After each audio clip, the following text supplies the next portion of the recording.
Hi friends, welcome back to our channel Jo universe. Friends, మేమైతే winter vacation కి అయితే పాండిచ్చేరి వచ్చాము. ఇక్కడ బీచెస్ ఎలా ఉన్నాయో ఇప్పుడు మీకు చూపిస్తాను. ఇప్పుడు మేమైతే ఫస్ట్ రాక్ బీచ్ కి వచ్చాము. ఫ్రెండ్స్, ఈ లొకేషన్ చూడండి ఎంత బాగుందో. ఇక్కడ బీచ్ కి ఆపోజిట్ లోనే సెక్రటేరియట్ ఉంది. ఇక్కడ బీచ్ వ్యూ హోటల్స్ కూడా ఉన్నాయి. చూడండి, ఇప్పుడు మేమైతే బీచ్ లోకి వెళ్తున్నాము. మా పిల్లలు అయితే చాలా ఎక్సైటింగ్ గా ఉన్నారు బీచ్ లోకి వెళ్ళడానికి. ఇదే అండి రాక్ బీచ్.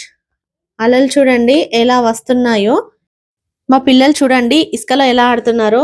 వీళ్ళు ఇలా ఆడుతుంటే నాకు కూడా నా చైల్డ్హుడ్ మెమోరీస్ గుర్తొచ్చాయి. పిల్లలు కదా, ఇంకా ఇసుక చూసారంటే పరిగెత్తిపోయి ఇంకా ఆడుతూనే ఉన్నారు. టూరిస్టులు అయితే చాలా మంది వచ్చారు. ఫ్రెండ్స్, భలే ఎంజాయ్ చేస్తున్నారు. పిక్స్ కోసమే బీచ్ కి వచ్చినట్లుగా ఉన్నారు చాలా మంది. చాలా మంది పిక్స్ భలే తీసుకుంటున్నారు. మేము ఈవినింగ్ టైమ్ లో వచ్చాము. ఇప్పుడైతే ఫుల్ గా గాలి వస్తుంది. ఫొటోస్ దిగుదామన్నా కూడా సరిగా రావట్లేదు. మా అత్తయ్యని తీసుకొచ్చాము బీచ్ కి. ఫస్ట్ టైం బీచ్ ని చూస్తుంది. సో చాలా ఎక్సైటింగ్ గా ఫీల్ అవుతుంది. నెక్స్ట్ సెకండ్ బీచ్ వచ్చేసి సెరెనిటీ బీచ్. ఈ బీచ్ లోకి ఎంటర్ అవుతుంటేనే చాలా బోట్స్ ఉన్నాయి.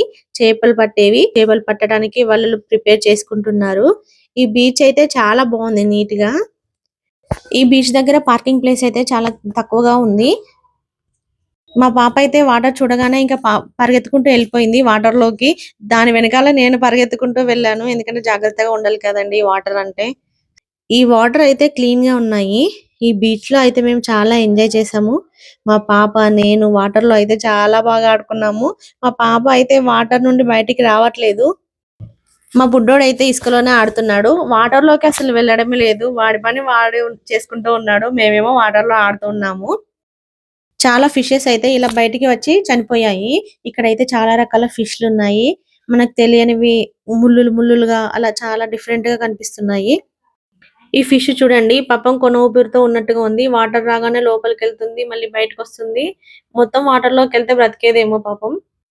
ఇక్కడ చాలా మంది సర్ఫింగ్ కూడా చేస్తున్నారు. అమ్మాయిలు కూడా సర్ఫింగ్ చేస్తున్నారు. వాళ్ళని చూస్తుంటే నాకే భయం వేస్తుంది. అలలు బాగా వస్తున్నప్పుడు వాళ్ళు అందులో పడిపోతారా ఏంటి అని చూసే వాళ్ళే భయపడుతున్నారు. ఇంకా చూడండి పెద్ద అలలు వస్తుంటే వాళ్ళు అయినా కూడా భయపడకుండా చాలా ఎంజాయ్ చేస్తున్నారు. నెక్స్ట్ బీచ్ వచ్చేసి ఈడెన్ బీచ్ కి వచ్చామండి. ఈడెన్ బీచ్ లో అయితే చాలా వాటర్ యాక్టివిటీస్ ఉన్నాయి. ఈడెన్ బీచ్ చుట్టూ చాలా కొబ్బరి చెట్లు ఉన్నాయి. ఈ లొకేషన్ చూడడానికి అయితే చాలా బాగుంది. అసలు ఎంత బాగా అనిపిస్తుందో. ఇక్కడ చూడండి జిప్ లైన్ వాటర్ పైన చాలా బాగా ఎంజాయ్ చేస్తున్నారు. ఈ బీచ్ ఎంట్రన్స్ లో అయితే రోమన్ స్టైల్లో పిల్లర్స్ తో ఒక కట్టడం అయితే ఉంది. అది చాలా బాగుంది. ఇక్కడ ఏటీవీ బైక్ రైడింగ్ కూడా ఉంది. ఈ బీచ్ కి 1 కిలోమీటర్ దూరంలోనే కార్ పార్కింగ్ పెట్టారు. అక్కడే కార్లు ఆపేసి మనం ఆటోలో రావాలి. ఆటోస్ అయితే 100 రూపీస్ చార్జ్ చేస్తున్నారు. ఇక్కడ ఏటీవీ బైక్ రైడింగ్ కూడా ఉంది. ఒక్కో రైడ్ కి 300 రూపీస్ తీసుకుంటున్నారు ఒక్కొక్కరికి. మేమైతే మా పిల్లల్ని ఎక్కించాం. వాళ్ళైతే బాగా ఎంజాయ్ చేస్తారని. ఈ 300 రూపీస్ కి ఒక 1 కిలోమీటర్ తీసుకెళ్లి తీసుకొస్తున్నాడు. మా పాప చూడండి బాయ్ చెప్తుంది, హాయ్ చెప్తుంది దూరం నుండి. ఇక్కడ అన్ని బీచెస్ లో లైఫ్ గార్డ్స్ ఉన్నారు. వాళ్ళందరినీ అబ్జర్వ్ చేస్తూ ఎవరైనా వాటర్ లో లోపలికి వెళ్తే బయటికి రమ్మని విజిల్ వేస్తున్నారు. మా వాడైతే ఏ బీచ్ కి వెళ్ళినా ఇసుకలోనే ఆడుతున్నాడు. నెక్స్ట్ అయితే బోట్ రైడింగ్ కి వెళ్తున్నాము. ఈ బోట్ రైడింగ్ లో fish harbour, island, mangrove forest cover చేస్తారు.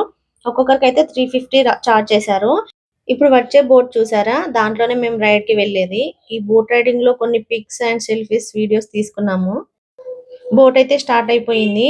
నాకైతే చాలా భయం అండి. కానీ బాగానే ఎక్కాను. ఇక్కడ చూడండి బోట్ ఎంత ఫాస్ట్ గా వెళ్తుందో. మేమైతే ఈ బోట్ స్పీడ్ గా వెళ్తుంటే అరుస్తూ చాలా ఎంజాయ్ చేసాము. మాతో వచ్చిన వాళ్ళు కూడా చాలా ఎంజాయ్ చేశారు. చూడండి, ఇదే ఫిషింగ్ హార్బర్. ఇక్కడ చాలా పెద్ద పెద్ద బోట్స్ లంగర్ వేసి ఉంచారు. ఈ బోట్స్ కి అయితే రిజిస్ట్రేషన్ నెంబర్స్ కూడా ఉన్నాయి. అలాగే మన ఇండియా ఫ్లాగ్ నెంబర్స్ భలే వేశారు దీనిపైన. ఇప్పుడైతే ఐలాండ్ వెళ్ళడానికి బోట్ ఆపారు. ఐలాండ్ లో ఒక పాత బిల్డింగ్ లాంటిది ఉంది. ఇది చూడడానికి ఏమంత ఇంట్రెస్టింగ్ గా అనిపించలేదు. ఇక్కడ షాప్స్ కూడా అవైలబుల్ గా ఉన్నాయి. ఒకవేళ ఆకలేసినా ఇక్కడ తినొచ్చు బానే. నెక్స్ట్ రైడ్ అయితే మాంగ్రూవ్ ఫారెస్ట్ కి తీసుకెళ్లారు. ఈ లొకేషన్ అయితే సూపర్ గా ఉంది. చుట్టూ చెట్లు, మధ్యలో వాటర్ చాలా బాగా అనిపించింది. లాస్ట్ అండ్ ఫైనల్ గా అయితే పారడైజ్ బీచ్ కి వచ్చాము. ఇక్కడ 90 రూపీస్ ఎంట్రీ ఫీ అయితే ఉంది. ఇక్కడ ఫోటో షూట్ సెట్టింగ్స్ ఉన్నాయి. అలాగే వాలీబాల్ కూడా ఆడుతున్నారు బీచ్ లో. ఈ బీచ్ చాలా బాగుంది. అన్ని బీచ్ లో కల్లా ఇదే పెద్ద బీచ్. వాటర్ గేమ్స్ చాలా ఉన్నాయి. సముద్ర పల్లలు మాత్రం చాలా పెద్దగా వస్తున్నాయి.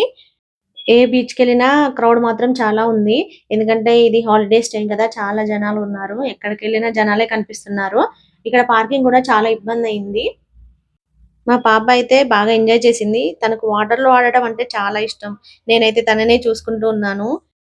ఈ బీచ్‌లో నైట్ డీజే కూడా ఉంది. చాలా మంది డాన్స్ చేస్తూ ఎంజాయ్ చేస్తున్నారు.